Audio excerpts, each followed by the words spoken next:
मेरे प्यारे बच्चे, गुस्सा आना स्वाभाविक होता है क्योंकि ये मनुष्य के अंदर का भाव होता है। लेकिन इस गुस्से को छोटी छोटी बातों पर ना आने दो। यदि गुस्सा छोटी बात पर आए तो तुम उसे व्यक्त करके तुरंत शांत भी हो जाओ। ये ठीक है, लेकिन बहुत दिनों तक गुस्से को लेकर बैठे रहना ये सही नहीं है, फिर चाहे वो सही बात के लिए ही क्यों ना हो।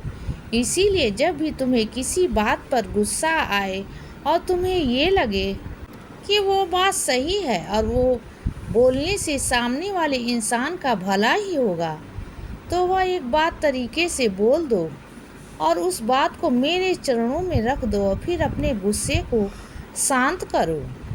मेरे बच्चे, ये ज़रूरी नहीं है कि तुमने जो बोला हो वह दूसरा इंसान मान जाए। उसका नज़रिया कुछ अलग हो सकता है। इसीलिए एक या दो बार प्रयत्न करने के बाद उस बात को वहीं छोड़ दो, क्योंकि जब सही समय आएगा तो मैं उस इंसान को एहसास करवा दूंगा कि उसे बदलने की ज़रूरत है। मेरे बच्चे, तुम्हारे अंदर एक बहुत अच्छी ऊर्जा है, इसीलिए मैं चाहता हूँ कि तुम उस ऊर्जा को अपने गुस्से के पीछे दबा दो।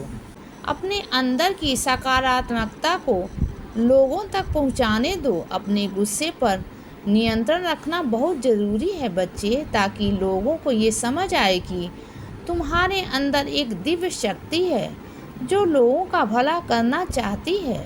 इसीलिए बच्चे, अपने अंदर की कुछ बुरी आदतों को सुधारो, क्योंकि मैं जल्द ही तुम्हें किसी न किसी रूप में दर्शन अवश्य दूंगा।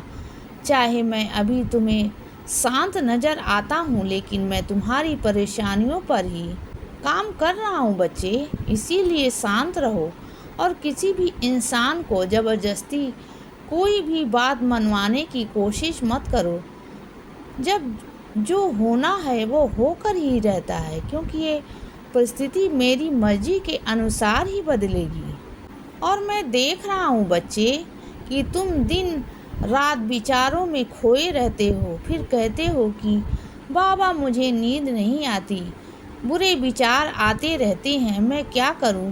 तो बच्चे, मैंने तुम्हें पहले भी समझाया है कि बुरे विचार आते रहते हैं। यदि तुम उनको महत्व दोगे और अपने पास ही रखोगे तो उन्हें भी खुशी होगी, लेकिन अगर तुमने बुरे विचारों को महत्व ही नहीं दिया तो वो तुम्हें जल्द ही छोड़ देंगे। इसीलिए बच्चे, हमेशा नाम स्मरण करो। मेरे आशीर्वाद से तुम्हें हमेशा नकारात्मक ऊर्जा से बचे रहोगे और फिर तुम्हारे रिश्तों में भी सुधार आएगा। इसीलिए रोज नाम जप करो मेरा। तुम्हारे घर में सुख शांति बनी रहेगी। और तुम अभी अपने जीवन में जिस किसी भी चीज़ की तैयारी कर रहे हो तो उसमें पूरी मेहनत और लगन से और ईमानदारी से तैयारी करो। परीक्षा में सफल होना है या असफल होना है, वह निर्भर करेगा इस बात पर कि तुमने कितनी तैयारी की है। वैसे तो जीवन एक परीक्षा ही है। तुम मेरे बच्चे हो और निरंतर प्रयास करते हो, ये मैंने देखा है। इसीलिए मैं कह रहा हूँ कि मुझे तुम पर पूरा भरोसा है बच्चे कि तुम जीवन की हर परीक्षा में उत्तीर्ण हो जाओगे बच्चे। पिछली जो छोटी मोटी हार हुई थी उससे घबराना नहीं, क्योंकि ये असफलता भी सफलता की ओर एक कदम ही होती है। मुझे तुम पर और तुम्हारे काबिलियत पर पूरा भरोसा है बच्चे। इतिहास में जितने भी वीरों ने जन्म लिया उनकी गाथाएं पढ़ो तो तुम्हें उससे अपने जीवन में आगे बढ़ने की प्रेरणा मिलती रहेगी। और मेरा आशीर्वाद तो हमेशा ही तुम्हारे साथ है बच्चे। और मैं जानता हूँ कि अभी तुम्हारे जीवन में बहुत दुख है।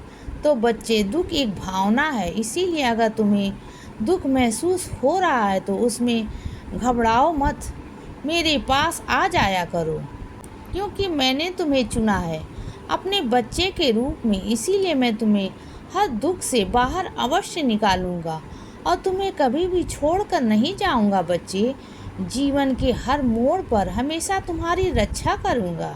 इसीलिए जब भी तुम्हें समय मिले तो मेरी साईं सच्चरित्र का एक अध्याय जरूर पढ़ो।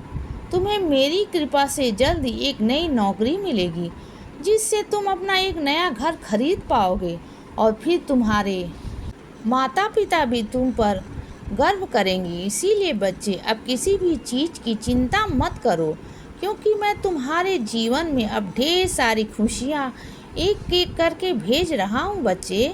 इसीलिए अब सदा खुश रहो मेरे बच्चे। मेरा आशीर्वाद हमेशा तुम्हारे साथ है बच्चे। अब रात हो गई है मेरे बच्चे, अब सो जाओ। शुभ रात्रि।